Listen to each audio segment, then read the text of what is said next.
Good day, and welcome to another edition of the Military and Foreign Affairs Network. I am your host, the voice of reason.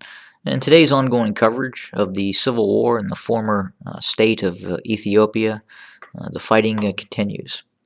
We continue to hear reports of fighting raging from areas south of Weldia and areas in between Mursa and Wachale, and parts both north and south of Wachale. The fighting is again reported to be fairly significant, especially the fighting that has continued to occur over the last several days as well. And west of Weldia, in the vicinity of east of Nefes Micha and other areas, specifically the town of Gashena. We're hearing various reports coming out of the fight for Gashena.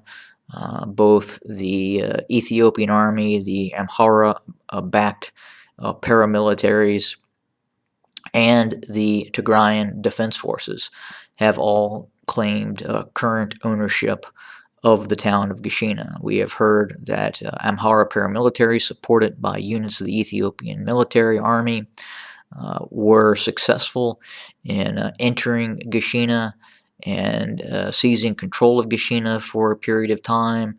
Then we have heard that the Tigrayan defense forces counterattacked, enveloped the forces located in the vicinity of Gashena, and inflicted heavy casualties and damage to those Ethiopian army forces and Amhara paramilitary units as well. But again, both sides are claiming a partial victory in terms of occupying Gashena.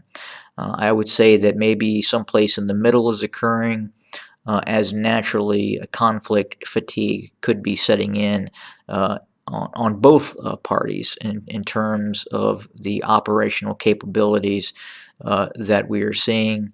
Obviously, both sides have taken casualties. So we're hearing that the Ethiopian military and the Amhara militias and paramilitaries have also taken very significant casualties as well. And I discussed the training deficit that could be attributing to that kind of casualty level that they are seeing in terms of some of their operations that they have tried to both launch in an offensive manner and in many cases defensively as well.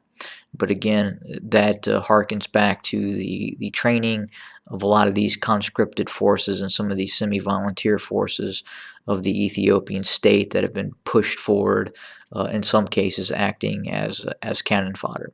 All at the same time, there has been reports of fairly significant, better trained Ethiopian units, such as elements of the Republican Guards, elements of a commando brigade being deployed in the vicinity of both Gashena and south of Weldia and north of Dese.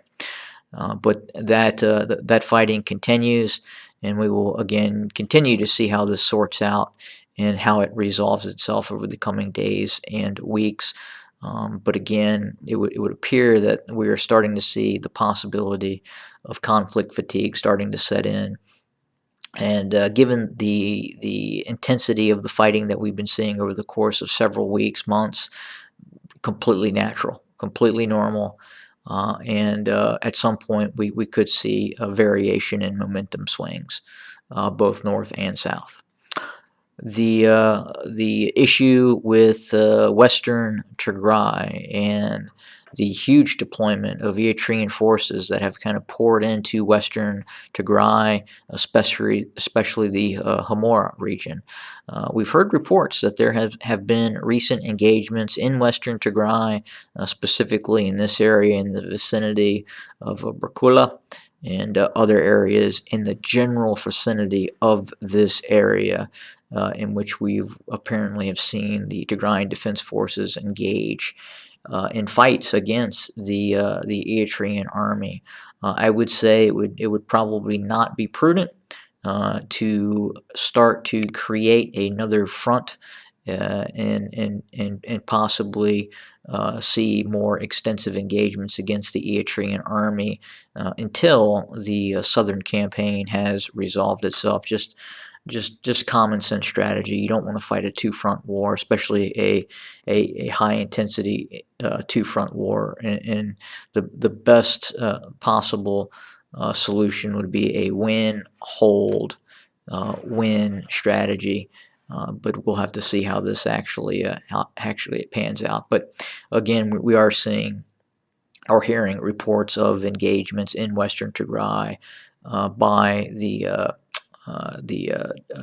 Tigrayan Defense Forces against the Eritrean army as well, who has became the main power holder in Western Tigray, as a lot of Ethiopian army forces have since pulled out of Western Tigray to be utilized in other areas of the Amhara region.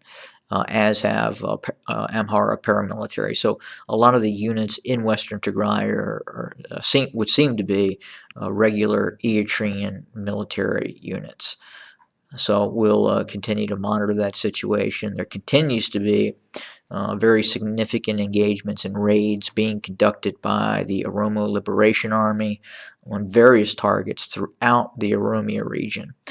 So again, this is causing a significant issue for the Ethiopian state and really the Ethiopian security forces. Again, we're not seeing as much Ethiopian army units operating in the Oromo region, but more or less Ethiopian security units, federal police, even Amhara militias have migrated into the Oromo region to do battle with elements of the Oromo Liberation Army.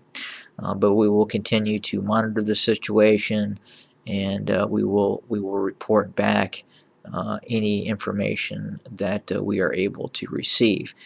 Just on one other note, real quick, we are monitoring the situation with the Turkish drones.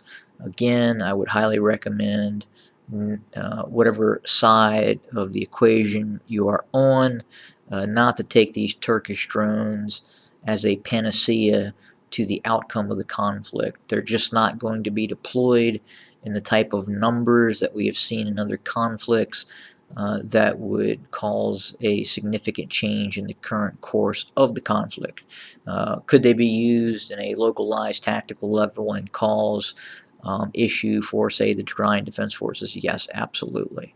But again, we're just not going to see the same kind of resources the Turks provided, especially in terms of other resources as well that went into play during the Azeri-Armenian conflict, which really kind of compounded the drone use and I think created a false sense of success, because there was a lot of other Turkish assets and quite frankly NATO assets that were being used as well against the Armenians.